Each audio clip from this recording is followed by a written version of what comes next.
చొప్పున మేలుకో 14 వర్షాలు వనవాసమునరించి బడలిపోయిన స్వామి మేలుకో అలరావణుని చంపి అవనీనే కాపాడి అలసిపోయిన స్వామి మేలుకో కొక్కరొక్కో మేలుకో.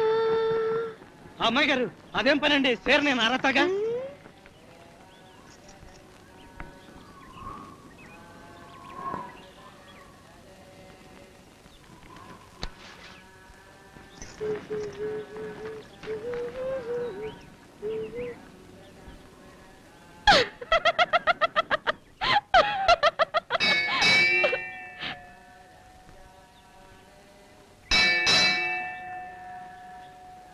సాములారు పాలు అరగించండి.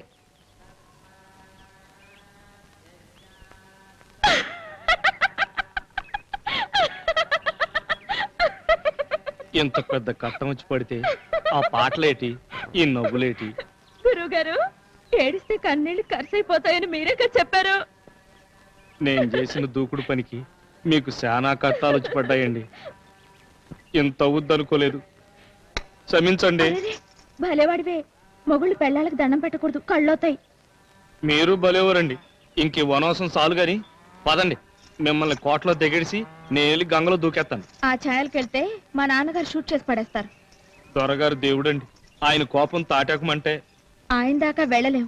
గేటు దగ్గర గిరీశం అనే విషనాగుంది, కాటేసి చంపేస్తుంది. మరేటి దారి? మనకి పెళ్లి చేసిన అమ్మవారే మనకి దారి చూపిస్తుంది.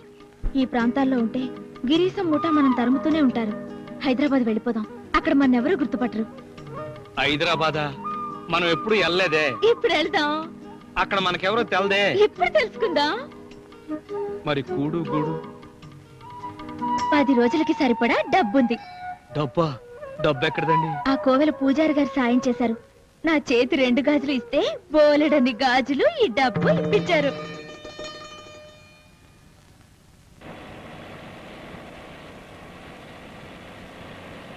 చిచి లే, ఆయన కూర్చో.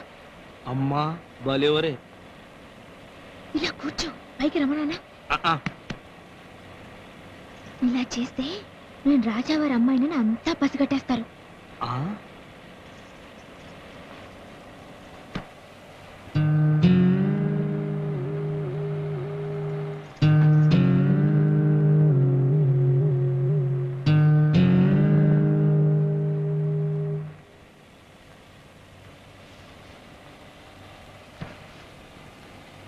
మన దేవురమ్మా పుల్లెమ్మా.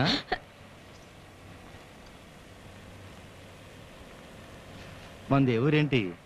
ఈ ఊరే. ఎందాక ఏడకొచ్చావేటి? అడుగు అడుగు. ఇది బస్సు, ఇష్టం వచ్చిన చోట కూర్చుంటా. నువ్వెవడు అడిగేది పోబే.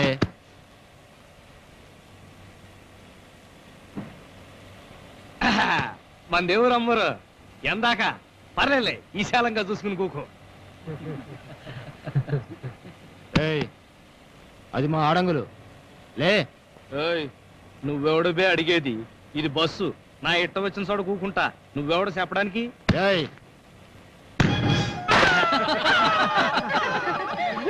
తప్పుగా అనుకోక తల్లి, నీ బిడ్డలాంటండి, నన్ను మన్నించు. ఆకాశం మీద ఉమ్మేస్తే ఆడి మొహం మీదే పడద్దని చెప్పు.